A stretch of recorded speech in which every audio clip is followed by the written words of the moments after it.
Assalamu alaikum wa rahmatullahi wa barakatuh. Le jour où tu as ressenti ce frisson inexplicable en priant, tu as su. Quelque chose a changé. Ce n'était pas un simple moment de dévotion. C'était un appel, un signal. Allah t'a touché d'une manière que tu ne peux expliquer à personne. Et depuis, tu te sens différent. Tu regardes autour de toi et tu vois des gens vivre leur vie normalement, insouciants, absorbés par le dunya. Mais toi, tu portes quelque chose de lourd dans ton cœur. Une soif que rien au monde ne peut étancher. Une conscience aiguë que tu as été marqué pour quelque chose de plus grand. Les autres ne comprennent pas. Ils te trouvent trop sérieux, trop intense, trop préoccupé par des questions qui ne les concernent pas. Mais écoute-moi bien. Ce sentiment d'être différent n'est pas une malédiction. C'est un sceau divin. Ce poids que tu portes, c'est la marque des choisis.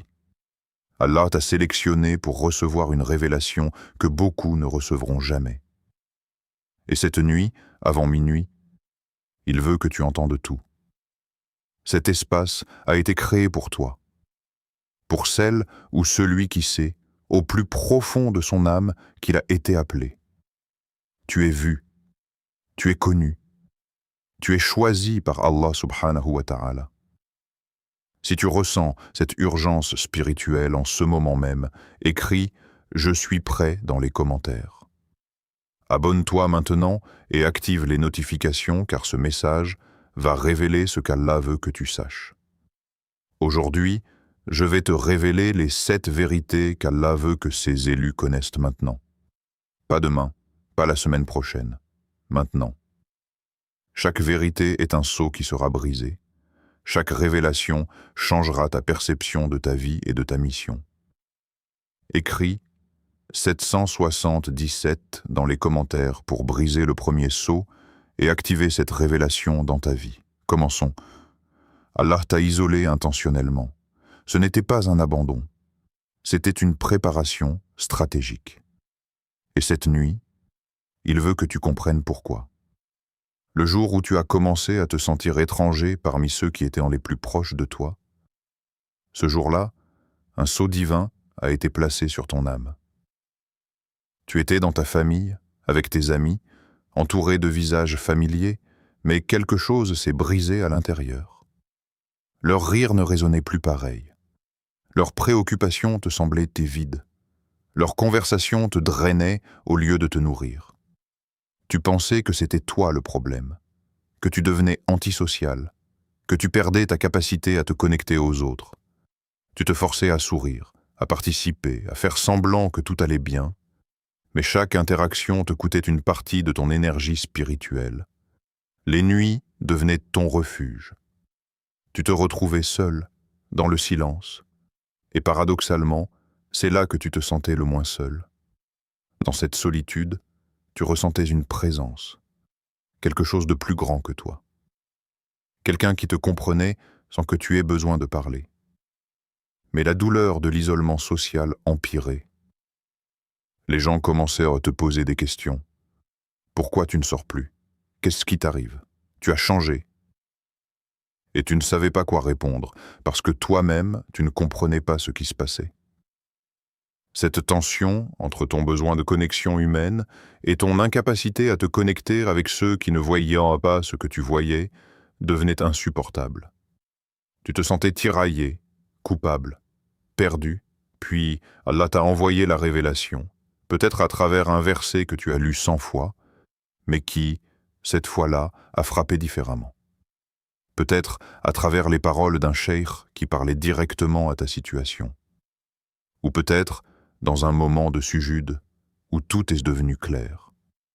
Allah t'a montré la vérité. Il te retire des foules, non pas parce qu'il te rejette, mais parce qu'il te sélectionne. Dans le Coran, il dit « Nous les avons choisis en connaissance de cause, au-dessus des mondes. » Ton isolement n'est pas une punition. C'est une promotion. Les prophètes ont tous connu cette solitude sacrée. Ibrahim, paix sur lui, seul contre son peuple entier. Noh, paix sur lui, isolé pendant 950 ans de prédication. Moussa, paix sur lui, retiré dans le désert avant sa mission. Muhammad, paix et bénédiction sur lui, seul dans la grotte de Hira quand la révélation est descendue. Allah t'isole parce qu'il veut te parler sans interférence. Il veut que tu l'entendes clairement. Il veut purifier ta vision, clarifier ta mission, fortifier ton âme. Et cela ne peut pas se faire dans le bruit des foules. Cette solitude que tu vis en ce moment même est un signe que tu es en préparation intensive. Allah est en train de te dépouiller de tout ce qui n'est pas essentiel. Il retire les relations qui ne servent pas ton élévation. Il ferme les portes qui te détourneraient de ton chemin. Il crée du silence autour de toi pour que tu puisses entendre son appel. Aujourd'hui, accepte cette vérité. Ton isolement est prédestiné. Il était écrit avant ta naissance. Allah savait exactement à quel moment il devrait te retirer du monde pour te préparer à y retourner avec une mission. Tu n'es pas abandonné. Tu es en formation. La règle divine est immuable. Celui qu'Allah choisit pour une grande mission, il le purifie d'abord dans la solitude. Ton isolement actuel est la preuve que quelque chose d'immense se prépare pour toi.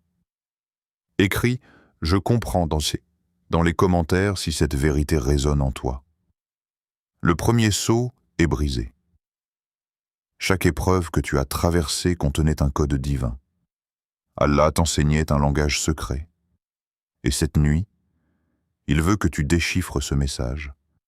Le jour où cette épreuve massive t'a frappé, celle que tu n'as jamais vue venir, celle qui a détruit tes plans et brisé tes certitudes, ce jour-là, Allah a planté une clé dans ton âme, mais tu ne le savais pas encore. Tu étais dans ta vie, avançant selon tes projets. Tu avais des objectifs clairs, des rêves précis, un chemin tracé. Puis soudain, tout s'est effondré. Une perte financière dévastatrice, une trahison que tu n'aurais jamais imaginée, une maladie qui a tout stoppé, un échec public et humiliant, une porte qui s'est fermée violemment alors que tu étais certain qu'elle était la tienne. Tu t'es retrouvé à terre, le souffle coupé, incapable de comprendre pourquoi. Ya Allah, pourquoi moi? J'essayais de faire le bien, j'essayais de suivre ton chemin. Pourquoi tu permets cela? La douleur était insupportable. Pas seulement la douleur de la perte, mais la douleur de l'incompréhension. Tu regardais autour de toi, et tu voyais des gens qui désobéissaient ouvertement à Allah prospérer, tandis que toi qui lui obéissais, tu souffrais. Cette injustice apparente te déchirait.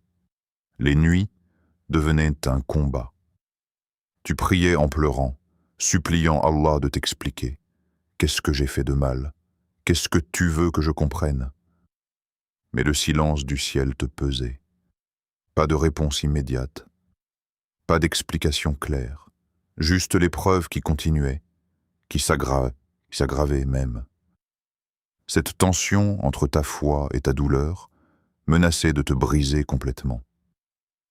Tu étais au bord du gouffre. Une partie de toi voulait t'abandonner, se rebeller, crier contre l'injustice. L'autre partie de toi s'accrochait désespérément à Allah, même sans comprendre. Puis est venu le déclic. Peut-être des mois plus tard, peut-être des années. Tu as soudain réalisé que cette épreuve précise t'a enseigné quelque chose que rien d'autre n'aurait pu t'apprendre. Cette trahison t'a appris à faire confiance uniquement à Allah. Cette perte financière t'a détaché du matériel. Cette maladie t'a reconnecté à ton corps et à ta mortalité. Cet échec t'a brisé l'ego qui te bloquait. Allah te révèle maintenant un secret. Chaque épreuve dans ta vie était codée avec une leçon spécifique. Il ne t'a pas envoyé des épreuves aléatoires. Chacune était calibrée, mesurée, programmée pour extraire de toi une version que tu ne pouvais pas devenir autrement. Dans le Coran, Allah dit Il se peut que vous détestiez une chose alors qu'elle est un bien pour vous. Et il se peut que vous aimiez une chose alors qu'elle est un mal pour vous. Allah sait et vous ne savez pas. Chaque épreuve que tu as détestée contenait le bien que tu ne pouvais pas voir. Le prophète, paix et bénédiction sur lui, a dit « L'affaire du croyant est étonnante. Tout ce qui lui arrive est bien pour lui, et cela n'est réservé qu'aux croyants. S'il lui arrive une chose heureuse, il remercie Allah et c'est un bien pour lui. Et s'il lui arrive un malheur, il patiente et c'est un bien pour lui. Allah t'a fait passer par un curriculum divin. Chaque épreuve était un cours. Chaque douleur était une instruction. Chaque perte était en réalité un gain spirituel déguisé. Il te formait pour quelque chose que seul quelqu'un ayant traversé exactement ce que tu as traversé peut accomplir. Regarde en arrière maintenant. Examine chaque grande épreuve de ta vie. Demande-toi, qu'est-ce que cette épreuve m'a forcé à développer? Quelle force ai-je acquise? Quelle faiblesse a été exposée et traitée? Quelle leçon ai-je apprise? Tu verras le code. Tu verras le pattern. Allah te préparait méthodiquement, étape par étape, épreuve par épreuve, pour devenir exactement qui tu dois être pour accomplir exactement ce qu'il veut que tu accomplisses. Tes épreuves n'étaient pas des obstacles sur ton chemin. Elles étaient le chemin lui-même. Tape. Je décode dans les commentaires pour activer cette révélation. Le deuxième saut est brisé. Tes rêves ne sont pas ordinaires. Allah te montre des fragments de ce qui vient. Et cette nuit, avant minuit, il veut que tu comprennes ce langage secret. Le jour où tu as fait ce rêve si intense que tu t'es réveillé en sueur, le cœur battant, avec la certitude absolue que ce n'était pas un rêve normal. Ce jour-là, Allah a ouvert une fenêtre entre ton monde et un autre. Tu vivais ta vie normalement. Tes rêves étaient ordinaires, confus, insignifiants. Tu ne leur accordais aucune attention particulière. Mais depuis quelque temps, quelque chose a changé radicalement. Tu te réveilles maintenant avec des images gravées dans ton esprit, des symboles que tu n'as jamais vus, des conversations que tu n'as jamais eues, des lieux que tu n'as jamais visités mais qui semblent étrangement familiers. Parfois, tu rêves de lumière pure, si éclatante que même dans le rêve, tu dois fermer les yeux. D'autres fois, tu te vois dans des situations futures, des conversations qui n'ont pas encore eu lieu, des décisions que tu n'as pas encore prises. Parfois, tu entends des voix qui te donnent des instructions claires. Parfois, tu sens une présence bienveillante qui te guide. Au début, tu doutais. C'est juste mon imagination qui travaille. C'est mon subconscient qui traite mes préoccupations quotidiennes. Tu essayais de rationaliser, de minimiser, de ne pas accorder trop d'importance à ces expériences nocturnes. Mais les rêves continuaient. Ils devenaient de plus en plus clairs, de plus en plus fréquents, de plus en plus impossibles à ignorer. Et le plus troublant, certains commençaient à se réaliser. Cette conversation que tu avais rêvée se produisait mot pour mot. Cette personne que tu avais vue en rêve apparaissait dans ta vie. Ce choix que tu avais fait dans ton sommeil devenait exactement le choix que tu devais faire éveiller. Cette confusion entre rêve et réalité te perturbait. Tu ne savais plus comment interpréter ces expériences. Tu avais peur d'en parler à quelqu'un, de peur de passer pour quelqu'un de dérangé ou de prétentieux. Qui suis-je pour recevoir des visions? Je ne suis pas un prophète. Je ne suis pas un saint. Je suis juste une personne ordinaire. Cette tension entre ce que tu vivais et ce que tu pensais mériter devenait insoutenable. Tu te sentais comme un imposteur spirituel, recevant des messages que tu n'étais pas digne de recevoir. Puis, Allah t'a révélé la vérité à travers ce hadith que tu as découvert. Le rêve véridique fait partie des 46 parties de la prophétie. Le prophète Mohammed, paix et bénédiction sur lui, a dit cela. Les rêves véridiques des croyants sont une forme de communication divine qui a survécu après la fin de la prophétie. Allah communique encore avec ses serviteurs choisis. pas par révélation législative comme aux prophètes, mais par inspiration, par vision, par rêve véridique. C'est une forme de guidance réservée à ceux qu'il veut guider de manière particulière. Dans le Coran, Allah a guidé des prophètes par des rêves. Ibrahim, paix sur lui, a vu en rêve qu'il devait sacrifier son fils. Youssouf, paix sur lui, a reçu des visions qui ont tracé toute sa destinée. Le père du prophète Mohammed a été averti en rêve. Les compagnons recevaient des rêves véridiques que le prophète interprétait. Allah te dit maintenant, tes rêves sont un canal de communication qu'il a ouvert spécialement pour toi. Il te prépare mentalement et spirituellement à ce qui vient. Il te montre des possibilités. Il te donne des avertissements. Il te rassure dans tes doutes. Il te guide dans tes décisions. Chaque rêve significatif que tu fais contient soit une préparation, soit un avertissement, soit une confirmation, soit une direction. Allah ne gaspille pas ses signes. S'il te montre quelque chose en rêve, c'est parce que tu as besoin de le voir. Commence à tenir un journal de rêve. Dès que tu te réveilles d'un rêve qui te marque, écris-le immédiatement avant qu'il ne s'efface. Note la date, les détails, ce que tu ressentais. Avec le temps, tu verras des patterns émerger, tu verras des confirmations se manifester.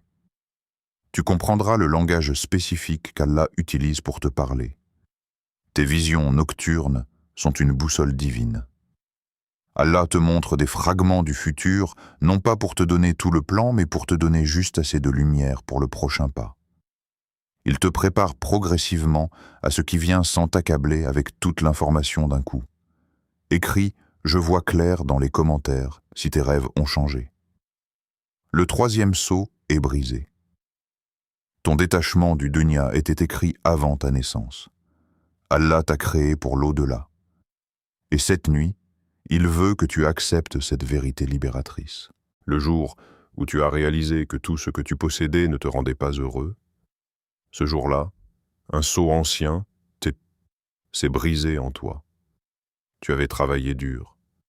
Tu avais atteint certains de tes objectifs matériels. Tu avais cette voiture, cette maison, ce compte bancaire, cette position sociale que tu pensais vouloir. Tu te souviens de l'excitation avant l'acquisition. Quand j'aurai cela, je serai enfin satisfait. Quand j'atteindrai ce niveau, je serai enfin en paix. Tu courais après ces objectifs avec toute ton énergie, convaincu qu'ils contenaient la clé de ton bonheur. Puis tu les as obtenus. Et pendant quelques jours, peut-être quelques semaines, tu as ressenti cette euphorie. Mais elle s'est dissipée rapidement, beaucoup plus vite que tu ne l'avais imaginé. Et tu t'es retrouvé avec le même vide à l'intérieur, peut-être même plus profond qu'avant. Tu regardais ces possessions et tu te demandais, c'est tout? J'ai sacrifié tant de temps, tant d'énergie, tant de relations pour cela. Et maintenant que je l'ai, je me sens toujours vide. Cette réalisation te déstabilisait complètement. La culpabilité s'installait. Je devrais être reconnaissant. Des millions de gens rêveraient d'avoir ce que j'ai. Qu'est-ce qui ne va pas chez moi? Pourquoi je ne peux pas simplement être heureux avec ce que j'ai? Tu te forçais à apprécier, mais ton cœur ne suivait pas. Les gens autour de toi te félicitaient, t'enviaient même. Tu as tellement de chance. Tu as réussi. Tu devrais être heureux. Mais à l'intérieur, tu te sentais comme un imposteur. Tu portais un masque de satisfaction pendant que ton âme criait de faim spirituelle. Cette dissonance entre ce que tu avais et ce que tu ressentais devenait insoutenable. Tu commençais à te demander si quelque chose était brisé en toi, si tu étais incapable de bonheur, si tu étais condamné à cette insatisfaction perpétuelle. Puis Allah t'a illuminé avec ce verset. Sachez que la vie présente n'est que jeu, amusement, vaine parure, une course à l'orgueil entre vous et une rivalité dans l'acquisition des richesses et des enfants. Et soudain, tout a pris sens. Ton cœur n'était pas brisé. Il était simplement programmé différemment. Allah t'a créé avec une âme qui ne peut pas se satisfaire du temporaire. Il a mis en toi une soif que seul l'Éternel peut étancher. Ce n'est pas un défaut, c'est une distinction. Le prophète Muhammad, paix et bénédiction sur lui, a dit « Soyez dans ce monde comme si vous étiez un étranger ou un voyageur. » Ton détachement du dunya n'est pas une dépression. C'est une élévation spirituelle. C'est le signe que ton cœur appartient à un autre royaume. Allah te détache progressivement de ce qui est éphémère pour t'attacher à ce qui est éternel. Il brise ton amour pour le matériel non pas pour te punir, mais pour te libérer. Comme un parent qui retire un jouet dangereux des mains de son enfant, Allah retire l'attachement au dunya de ton cœur parce qu'il t'aime. Cette rupture avec le matériel était prédestinée. Avant même ta naissance, Allah a écrit que tu serais parmi ceux dont les cœurs ne trouvent pas de repos dans le monde. Il t'a marqué pour l'au-delà. Il t'a programmé pour avoir soif de lui, pas de ses créations. Aujourd'hui, accepte cette identité. Tu n'es pas fait pour ce monde dans le sens où ce monde ne peut pas te combler. Tu peux y vivre, y travailler, y prospérer même, mais ton cœur restera toujours un voyageur en transit. Ta vraie maison est ailleurs. Cette réalisation te libère d'une prison que la plupart des gens ne reconnaissent même pas. Tu n'es plus esclave de l'accumulation. Tu n'es plus dépendant de la validation matérielle. Tu peux posséder sans être possédé. Tu peux perdre sans être détruit. La règle divine est claire. Celui qu'Allah veut pour l'au-delà, il le dégoûte du dunya. Ton détachement actuel est la preuve que ton cœur a été réservé pour quelque chose de plus grand, de plus pur, de plus éternel. Tape « Je suis libre » dans les commentaires si cette vérité te libère. Le 4e sceau est brisé. Le rappel d'Allah est devenu ton ADN spirituel. Tu es entré dans une fréquence supérieure. Et cette nuit, Allah veut que tu comprennes ce qui s'est activé en toi. Le jour où tu t'es surpris à invoquer Allah inconsciemment, sans effort, comme si c'était devenu ta respiration. Ce jour-là, quelque chose de profond s'est activé dans ton âme. Tu te souviens de l'époque où prier 5 fois par jour était un combat, où lire le Coran demandait une discipline de fer, où dire « Alhamdulillah » était une obligation mécanique, pas une expression spontanée. Ta relation avec Allah était fonctionnelle, transactionnelle. Tu priais parce qu'il le fallait. Tu invoquais parce que c'était ton devoir. Ton cœur était dur. Tu le sentais. Quand tu entendais des récitations du Coran, rien ne bougeait en toi. Quand tu voyais d'autres croyants pleurer dans leurs prières, tu te demandais « Qu'est-ce qu'ils ressentent que je ne ressens pas ? Pourquoi mon cœur est-il si sec ?» Cette sécheresse spirituelle te torturait. Tu culpabilisais après chaque prière expédiée. Tu te sentais hypocrite. Je fais les gestes, mais mon cœur n'y est pas. Allah voit-il à travers ma façade? Est-ce que je suis en train de devenir un munafique? La peur de l'hypocrisie te consumait. Tu priais pour que ton cœur s'attendrisse. Ya Allah, donne-moi un cœur qui t'aime vraiment. Fais-moi ressentir ta présence. Ne me laisse pas devenir de ceux qui adorent par habitude sans amour. Cette bataille contre ta propre tiédeur spirituelle était épuisante. Plus tu essayais de forcer la connexion, plus elle semblait t'échapper. Tu lisais des livres sur la spiritualité, tu écoutais des rappels, tu multipliais les actes d'adoration, mais ton cœur restait fermé, insensible. Puis un jour, sans que tu comprennes comment, ni quand exactement, quelque chose a basculé. Tu t'es retrouvé à dire « Subhanallah » en regardant le ciel, à invoquer Allah en conduisant, à réciter des versets sous la douche. Le dhikr n'était plus une tâche. C'était devenu un besoin. Tu te réveillais la nuit avec le nom d'Allah sur tes lèvres. Tu pleurais pendant les prières sans savoir pourquoi. Le Coran que tu lisais machinalement avant te parlait maintenant directement, comme si chaque verset avait été révélé pour ta situation précise. Cette transformation ne venait pas de tes efforts. Tu n'avais pas réussi à devenir plus spirituel. C'était un don. Allah avait ouvert ton cœur. Il avait allumé une flamme en toi. Il avait activé quelque chose qui dormait. Dans le Coran, Allah dit « N'est-ce point par l'évocation d'Allah que se tranquillisent les cœurs ?» Ton cœur a goûté à cette tranquillité. Et maintenant, il en est devenu dépendant dans le bon sens. Il ne peut plus s'en passer. Le prophète, paix et bénédiction sur lui, a dit « L'exemple de celui qui invoque son Seigneur et de celui qui ne l'invoque pas est comme celui du vivant et du mort. » Tu es passé d'un état de mort spirituelle à un état de vie spirituelle vibrante. Allah te révèle maintenant un secret. Cette activation du dhikr constant n'est pas le résultat de ta discipline. C'est le résultat de son choix.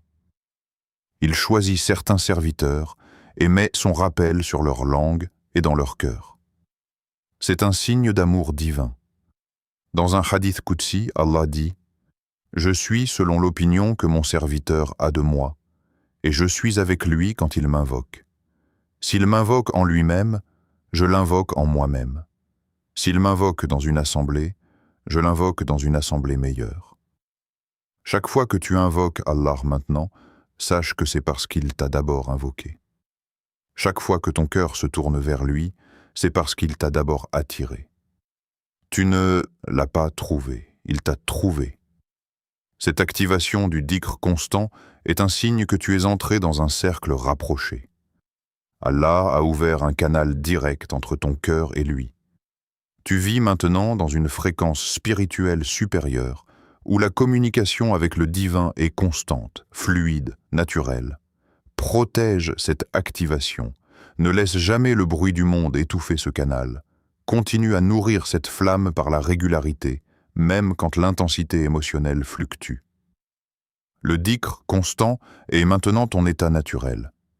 C'est qui tu es devenu.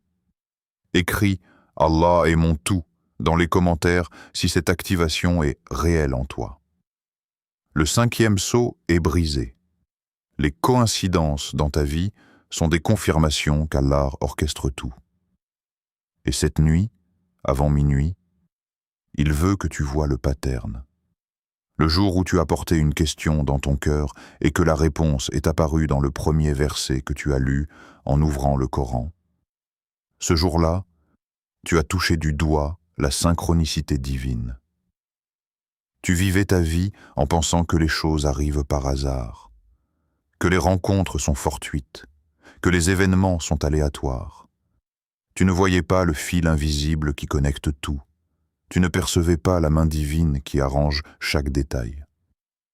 Mais depuis quelque temps, quelque chose d'étrange se produit. Les synchronicités se multiplient d'une manière qui défie toute explication rationnelle.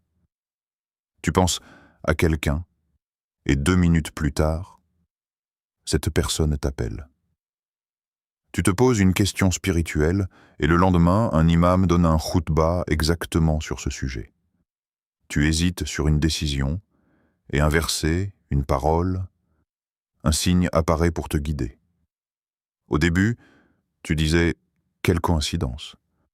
Mais les coïncidences sont devenues tellement fréquentes, tellement précises, tellement impossibles à ignorer, que tu ne peux plus les attribuer au hasard. Tu cherchais un emploi, et exactement au moment où tu allais abandonner, une opportunité surgit de nulle part. Tu priais pour une solution à un problème, et le lendemain, quelqu'un que tu n'avais pas vu depuis des années te contacte avec exactement la solution dont tu avais besoin. Tu voulais apprendre quelque chose, et un livre sur ce sujet précis apparaît devant toi de manière inattendue. Ces synchronicités te troublaient.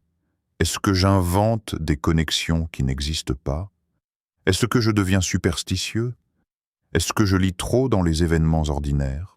Tu doutais de ta perception, mais les synchronicités continuaient. Elle devenait de plus en plus spécifique, de plus en plus impossible à expliquer par le hasard statistique. Une porte se fermait, et immédiatement une meilleure s'ouvrait. Tu ratais un bus, et tu découvrais plus tard qu'il y avait eu un accident sur cette ligne. Tu perdais quelque chose, et tu réalisais ensuite que cette perte t'avait protégé d'un danger. Cette tension entre la logique rationnelle et l'évidence spirituelle te déchirait. Soit je deviens fou, soit Allah me parle vraiment à travers ces signes. Puis Allah t'a ouvert les yeux avec ce verset. Et quiconque craint Allah, il lui donnera une issue favorable et lui accordera ses dons par des moyens sur lesquels il ne comptait pas. Tu as compris? Ces synchronicités ne sont pas des coïncidences. Ce sont des confirmations divines. Allah t'envoie des signes constants pour te montrer qu'il est actif dans ta vie, qu'il entend tes prières, qu'il répond à tes besoins, qu'il te guide à chaque carrefour, qu'il te protège de dangers que tu ne vois même pas. Dans le Coran, Allah dit « Nous leur montrerons nos signes dans l'univers et en eux-mêmes, jusqu'à ce qu'il leur devienne évident que c'est la vérité. » Les signes ont toujours été là, mais maintenant, tes yeux sont ouverts pour les voir. Le prophète, paix et bénédiction sur lui, vivait dans une synchronicité constante avec la volonté divine. Il reconnaissait les signes, il lisait les événements. Il comprenait que rien n'arrive par hasard dans la vie d'un croyant conscient. Allah te révèle maintenant. Chaque synchronicité que tu vis est une confirmation que tu es sur le bon chemin. C'est sa manière de te dire « Je suis avec toi, je vois tes efforts. Je réponds à tes prières. Je te guide vers ce qui est meilleur pour toi. » Ces synchronicités sont aussi des tests de ta foi. Vas-tu reconnaître la main d'Allah quand elle agit dans ta vie? Vas-tu lui attribuer le crédit quand les choses s'arrangent miraculeusement? Ou vas-tu tout attribuer au hasard, à la chance, à tes propres efforts? Commence à tenir un journal de synchronicité. Note chaque fois qu'un événement coïncide parfaitement avec un besoin, une prière, une question. Avec le temps, tu verras un pattern clair émerger. Tu verras qu'Allah a orchestré chaque détail de ta vie. Les portes qui se sont fermées t'ont protégé de chemins qui t'auraient détruit. Les retards que tu as subis t'ont évité des dangers. Les pertes que tu as vécues ont créé de l'espace pour de meilleures bénédictions. Rien n'était aléatoire. Tout était arrangé. La règle divine, c'est magnifique. Celui qu'Allah guide, il lui montre des signes constants de sa présence. Tes synchronicités ne sont pas des accidents. Ce sont des confirmations que tu es sous guidance divine active. Tape « Je vois les signes » dans les commentaires si tu vis ces synchronicités. Le 6e sceau est brisé. Allah est sur le point de te révéler pourquoi il t'a préparé. Ta mission commence maintenant. Et cette nuit, avant minuit, il veut que tu acceptes ton appel. Le jour où ce feu inextinguible s'est allumé dans ta poitrine, ce besoin viscéral de servir, d'élever, de transformer. Ce jour-là, Allah a activé le dernier sceau, le sceau de ta mission. Pendant des années, tu as vécu pour toi-même. Tes objectifs étaient personnels, centrés sur ta survie, ton confort, ta réussite individuelle. Construire ta carrière, assurer ta sécurité financière, fonder ta famille, atteindre tes ambitions. Il n'y avait rien de mal à cela. C'était nécessaire. C'était ta phase de construction. Mais récemment, quelque chose a changé profondément en toi. Cette vie égocentrée a commencé à te sembler vide, insuffisante, presque étouffante. Tu te réveillais avec une question brûlante. C'est tout? Je vais juste vivre pour moi jusqu'à ma mort? Quel est le sens de tout cela? Tu regardais autour de toi et tu voyais la souffrance. Des jeunes perdus sans guidance, des familles brisées par l'ignorance, des cœurs blessés et blessés cherchant la guérison, des âmes égarées marchant dans l'obscurité totale. Et quelque chose en toi criait « Je dois faire quelque chose. Je ne peux pas juste regarder. » Mais tu te sentais impuissant. Qui suis-je pour aider? Je ne suis pas savant. Je ne suis pas riche. Je ne suis pas influent. Je suis juste une personne ordinaire avec mes propres problèmes. Comment pourrais-je faire une différence? Cette frustration de vouloir servir sans savoir comment devenait insupportable. Tu voyais les besoins massifs autour de toi. Tu sentais l'appel à agir, mais tu doutais de ta capacité, de ta légitimité, de tes ressources. Tu restais paralysé entre le désir et le doute. Les nuits devenaient un combat intérieur.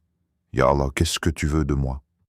Pourquoi tu as mis ce feu en moi si je ne peux rien faire avec? Montre-moi mon chemin, révèle-moi ma mission. Je suis prêt à servir, mais je ne sais pas comment. Cette tension entre l'appel que tu ressentais et la confusion sur ta mission exacte te consumait. Tu essayais différentes choses. Tu te lançais dans des projets. Puis tu abandonnais, incertain si c'était vraiment ce qu'Allah voulait de toi. Puis Allah a commencé à te montrer. Pas d'un coup. Progressivement. À travers les épreuves que tu as traversées, tu as développé une expertise dans la guérison de certaines blessures. À travers ton isolement, tu as appris à être présent pour ceux qui se sentent seuls. À travers ton détachement du matériel, tu peux maintenant guider d'autres vers la vraie richesse. À travers tes visions, tu peux voir ce que d'autres ne voient pas. Tu réalises maintenant, chaque expérience de ta vie, même les plus douloureuses, était une formation. Allah te sculptait pour une mission spécifique. Il te donnait les outils exacts dont tu auras besoin. Il te faisait passer par des épreuves précises pour que tu puisses aider ceux qui traversent les mêmes. Le prophète, paix et bénédiction sur lui, a dit « Les meilleurs des gens sont ceux qui sont les plus utiles aux autres. » Allah révèle ta mission uniquement à ceux qui sont prêts à la porter. Il ne confie pas ses missions sacrées à n'importe qui. Il choisit, il prépare, puis il déploie. Allah te dit maintenant, tous les sauts précédents, l'isolement, les épreuves codées, les visions nocturnes, le détachement du matériel, l'activation du dhikr, les synchronicités divines, tout cela était ta préparation. Tu as été forgé dans le secret pour briller en public. Tu as été brisé pour pouvoir guérir les autres. Tu as traversé la nuit pour pouvoir être une lumière. Ta mission n'est pas floue. Elle se révèle maintenant. Regarde les douleurs que tu as vaincues. Ce sont les douleurs que tu vas aider d'autres à vaincre. Regarde les questions auxquelles tu as trouvé des réponses. Ce sont les réponses que tu vas partager. Regarde les batailles que tu as gagnées. Ce sont les stratégies que tu vas enseigner. Peut-être que ta mission est dans l'enseignement. Peut-être dans l'écriture. Peut-être dans le counseling. Peut-être dans la darwa. Peut-être dans l'entrepreneuriat à impact. Peut-être dans le travail social.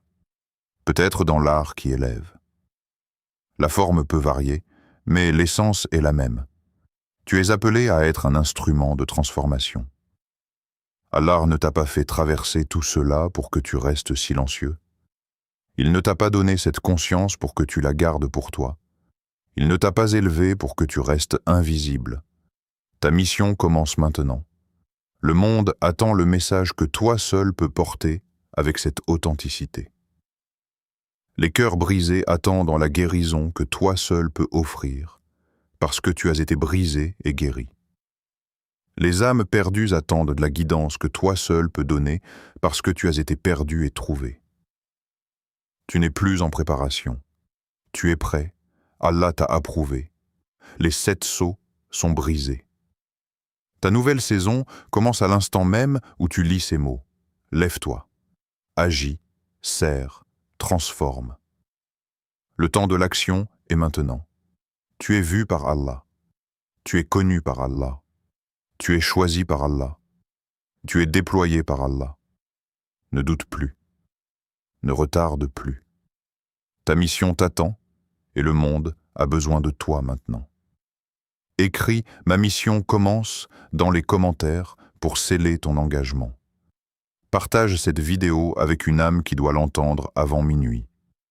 Abonne-toi et active les notifications car ton déploiement divin commence maintenant. Qu'Allah te bénisse, te guide, te fortifie et te facilite chaque pas de ta mission sacrée. Le 7e sceau est brisé. Tu es activé. Va et accomplis ce pourquoi tu as été créé. Wassalam alaikum wa rahmatullahi wa barakatuh.